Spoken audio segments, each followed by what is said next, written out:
ತಾಯಿ ದರ್ಶನವನ್ನು ಮಾಡಿಕೊಂಡು ನಮ್ಮ ಊರುಗಳಿಗೆ ತೆರಳೋಕೆ ಅಂತ ಬಂದಿರ್ತೀವಿ ನಾವು ಈ ಬಸ್ಸಲ್ಲಿ. ಈ ಪೊಲೀಸ್ನವ್ರು ಏನು ಮಾಡ್ತಾರೆ, ಈ ಜಿಹಾದಿಗಳನ್ನ ಹಿಡಿತಾರಲ್ಲ, ಆ ರೀತಿ ಮೈಸೂರು ಮಹಾನಗರದಲ್ಲಿ ಅಲ್ಲಲ್ಲೇ ಬ್ಯಾರಿಗೇಟ್ ಹಾಕ್ಕೊಂಡು ಅವ್ನು ಯಾರೋ ಸರ್ಕಾರ ನಡೆಸ್ತಕ್ಕಂಥ ಸಿದ್ದರಾಮುಲ್ಲಾ ಖಾನ್ ಇದಾನಲ್ಲ, ಅವನು ಹೇಳಿದ ಒಂದು ಇನ್ಸ್ಟ್ರಕ್ಷನ್ ಮೇರೆಗೆ ಏನು ಮಾಡ್ತಾಯಿದ್ರೆ ಅಲ್ಲೆಲ್ಲ ಬ್ಯಾರಿಗೇಟ್ ಹಾಕ್ಕೊಂಡು ಬರ್ತಕ್ಕಂಥ ಹಿಂದೂ ನಮ್ಮ ಕಾರ್ಯಕರ್ತರೇನಿದ್ದಾರೆ ಅವ್ರನ್ನ ಅಲ್ಲೆಲ್ಲ ಬ್ಯಾರಿಗೇಟ್ ಹಾಕ್ಬಿಟ್ಟು ಪ್ರತಿಯೊಂದು ಸ್ಟೇಷನ್ ಸುಮಾರು ಒಂದು ನಮಗೆ ತಿಳಿದಿರೋ ಮಟ್ಟಿಗೆ ಒಂದು 10 ಸ್ಟೇಷನ್ನಲ್ಲಿ ಅವ್ರನ್ನ ನಮ್ಮ ಹಿಂದೂ ಕಾರ್ಯಕರ್ತರನ್ನ ಪೊಲೀಸ್ ಸ್ಟೇಷನಲ್ಲಿ ಅರೆಸ್ಟ್ ಮಾಡಿ ಇಟ್ಟಿದ್ದಾರೆ. ಇವ್ರಿಗೇನು ತಲೆಯಲ್ಲಿ ಬುದ್ಧಿ ಇದ್ದು ಈ ಒಂದು ಕೆಲಸಕ್ಕೆ ಕೈ ಹಾಕಿದ್ದಾರೋ ಇಲ್ಲ ಬುದ್ಧಿ ಇಲ್ಲದೇ ಕೆಲಸಕ್ಕೆ ಅವ್ರು ಕೈ ಹಾಕಿರೋ ಗೊತ್ತಿಲ್ಲ. ಇದಕ್ಕೆ ಉತ್ತರ ಮುಂದಿನ ದಿನಗಳೇ ನಮ್ಮ ಹಿಂದೂ ಜನಾಂಗನೇ ಕೊಡ್ತದೆ, ಇವರಿಗೆ ಸರಿಯಾದ ಉತ್ತರ ಕೊಡ್ತದೆ. ಏನೋ ಒಂದು 5 ವರ್ಷ ಸರ್ಕಾರ ಸಿಕ್ಕಿರಬೇಕು ಅಂತ ಇವರು ಕಾಲಲ್ಲಿ ಮೆರಿತಾರ, ತಲೆಯಲ್ಲೇ ಮೆರಿತಾವ್ರೆ.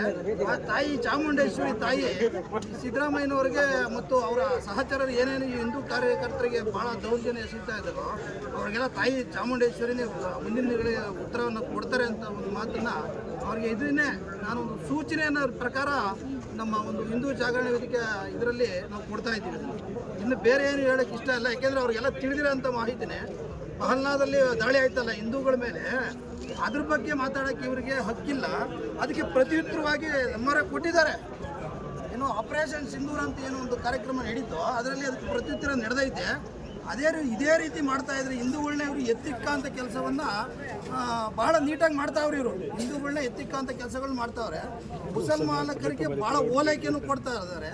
ಆ ಓಲೈಕೆ ಪರಿಣಾಮ ಮುಂದಿನ ದಿನಗಳಲ್ಲಿ ಇವ್ರ ಮನೆಗಳಿಗೆ ಬಂದಂಥ ಕಾಲದಲ್ಲಿ ಇವರಿಗೆ ಅದು ಅವರು ಭಾಳ ಸ್ಪಷ್ಟವಾಗಿ ಆಗುತ್ತೆ. ಇದಕ್ಕಿಂತ ಮುಂಚೆ ಈ ಒಂದು 15 ದಿವಸ ಮುಂಚೆ ಧರ್ಮಸ್ಥಳದ ಇದ್ರ ಬಗ್ಗೆನೂ ಒಂದು ಎತ್ತಿಕ್ಕಂಥ ಕೆಲಸ ಮಾಡಿದರು. ಈಗ ಅದನ್ನು ಯಾರೋ ಮಾಡ್ಯವ್ರೆ ಏನೋ ಮಾಡ್ಯವ್ರೆ ಅಂತ ಅದನ್ನು ಮುಚ್ಚೋಂಥ ಕಾರ್ಯಕ್ರಮವೂ ಆಗೈತೆ. ಅದನ್ನು ಮುಚ್ಚಿರೋದು ಯಾರು ಅಂತ ಎಲ್ಲರಿಗೂ ಗೊತ್ತದೆ. ಅದು ಕಾನೂನು ರೀತಿ ಹೋರಾಟ ಆಗ್ತೈತೆ. ಅದಕ್ಕೆ ಯಾರು ಆ ಒಂದು ಮಹಿಳೆಗೆ ಏನು ಅನ್ಯಾಯ ಆಗಿತ್ತು ಅದಕ್ಕೆ ನ್ಯಾಯ ಅಂತ ಕೊಡ್ಸೋಕ್ಕೆ ಅಧಿಕಾರಿಗಳವರೇ ಅದಕ್ಕೊಂದು ತಂಡವನ್ನು ರಚನೆ ಮಾಡಿದ್ದಾರೆ. ಆ ರಚನೆ ಆದಂಥ ಕಾಲಕ್ಕೆ ಯಾರು ತಪ್ಪಿತಸ್ಥ ಇರ್ತಾರೋ ಅವ್ರಿಗೆ ಶಿಕ್ಷೆ ಖಂಡಿತವಾಗಿಯೂ ಆಗದೇ ಆಗುತ್ತೆ. ಅಣ್ಣಪ್ಪ ಸ್ವಾಮಿ ಆಗ್ಬೋದು, ಧರ್ಮಸ್ಥಳದ ಮಂಜುನಾಥ ಸ್ವಾಮಿ ಆಗ್ಬೋದು, ಏನು ಕಣ್ಮುಚ್ಕೊಂಡು ಏನು ಕೂತಿಲ್ಲ. ಯಾಕೆಂದರೆ ಹಿಂದೂಗಳ ಮೇಲೆ, ಹಿಂದೂಗಳ ಭಾವನೆ ಮೇಲೆ ಇವರು ಭಾಳ ಕೆಟ್ಟದಾದಂಥ ಪ್ರಭಾವವನ್ನು ಬೀರ್ತಾವ್ರೆ. ಜಾಸ್ತಿ ನಾನೇನು ಹೇಳೋಕ್ಕೆ ಇಷ್ಟಪಡೋದು ಹೋಗಲಿಲ್ಲ. ಯಾಕೆಂದರೆ ಇದಕ್ಕೆ ಮುಂದಿನ ದಿನಗಳಲ್ಲಿ ಕೆಲವೇ ದಿನಗಳಲ್ಲಿ ನಮ್ಮ ಹಿಂದೂ ಜನಗಳೇ ಅವರಿಗೆ ಉತ್ತರನ ಕೊಡ್ತಾರೆ, ಪ್ರತ್ಯುತ್ತರ ಸರಿಯಾದಂಥ ಉತ್ತರನ ಒಂದು ಕೊಡ್ತಾರೆ ಅಂತ ಹೇಳೋಕ್ಕೆ ಇಷ್ಟಪಡ್ತೀನಿ.